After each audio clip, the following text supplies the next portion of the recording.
Queria dar um oi pra vocês, porque eu ainda não consegui vir aqui direito e falar.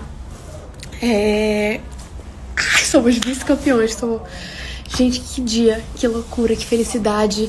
Tô muito empolgada porque dia 8 de março tem o desfile das campeãs. Meu aniversário é dia 9 de março. E eu vou realizar também esse outro sonho, que é virar o meu aniversário na Sapucaí. Tô aqui no hotel agora, os meus amigos do Pará que vieram me ver estão aqui comigo. Eu tô contando sobre tudo de ontem. Dormi bastante hoje, descansei bastante. Muito agradecer por todo o carinho de vocês. Pra quem tá preocupado com meu bumbum, tá todo ferido meu bumbum. Mas não é isso que ia me parar, não é isso que ia fazer eu entregar menos do que 200% do meu desfile. Porque isso é comum, isso acontece.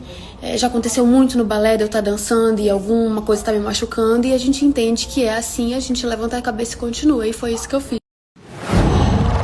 Uau!